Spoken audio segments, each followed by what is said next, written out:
नाशिकमध्ये येत्या 2 वर्षात होणाऱ्या कुंभमेळ्याच्या तयारीला वेग आला असून सर्व शासकीय यंत्रणा सक्रिय झाल्या आहे। कुंभमेळ्यात होणाऱ्या प्रचंड गर्दीच्या पार्श्वभूमीवर पोलीस बंदोबस्त अधिक सुकर व आधुनिक करण्यासाठी विशेष उपाययोजना राबवण्यात येत आहे। याच अंतर्गत पोलीस दलासाठी अत्याधुनिक सुविधांयुक्त पोलीस चेक पॉइंट्सची निर्मिती करण्यात आली आहे, जे लवकरच नाशिक पोलीस दलाच्या सेवेत समाविष्ट होणार आहे। नाशिकचे पोलीस आयुक्त संदीप कर्णिक यांच्या मार्गदर्शनाखाली आणि पोलीस उपायुक्त चंद्रकांत खांडवी यांच्या सूचनेनुसार हे चेक पॉइंट्स तयार करण्यात आले आहे। या उपक्रमाची जबाबदारी श्रमसाफल्य एंटरप्राइजेसचे प्रमुख शशी हिरवे यांनी पार पाडली। हे चेक पॉइंट्स पूर्णपणे अत्याधुनिक तंत्रज्ञानाने सुसज्ज आहे। यात सीसीटीव्ही कॅमेरे, सायरन, स्पीकर आणि पोलिसांना बसण्यासाठी स्वतंत्र जागा उपलब्ध करून देण्यात आली आहे। या चेक पॉइंट्समध्ये सुरक्षा आणि नियंत्रण अधिक चांगल्या पद्धतीने हाताळता यावे यासाठी सीसीटीव्ही कॅमेरे बसवण्यात आले आहे।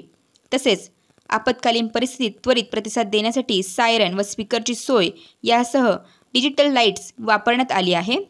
चेक पॉइंट्सच्या रचनेत पोलिसांना आरामदायी वातावरण मिळेल याकडेही विशेष लक्ष दिले गेले आहे। सुमारे 500 टन वजनाच्या या चेक पॉइंट्सची निर्मिती प्रगत तंत्रज्ञानाच्या सहाय्याने करण्यात आली आहे।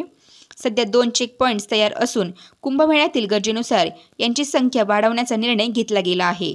दरम्यान या चेक पॉइंट्सची नाशिक पोलीस आयुक्त संदीप कर्णिक आणि पोलीस उपायुक्त चंद्रकांत खांडवी यांनी पाहणी केली। पाहणी दरम्यान या चेक पॉइंट्समुळे कुंभमेळ्याच्या गर्दीवर नियंत्रण ठेवणे अधिक सुलभ होणार असल्याचा विश्वास व्यक्त करण्यात आला आहे। नाशिक पोलीस दलासाठी ही सुविधा एक नवीन दिशा दाखवणार आहे।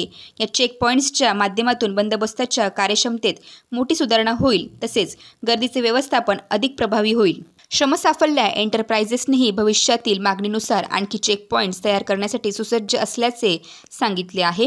कुंभमेळ्यासारख्या जागतिक स्तरावर प्रसिद्धी असलेल्या धार्मिक मेळाव्यासाठी नाशिक पोलीस दलाची ही अत्याधुनिक तयारी पोलिसांच्या बांधिलकी आणि शहराच्या सुरक्षतेच्या दृष्टीने अत्यंत महत्त्वपूर्ण ठरणार आहे।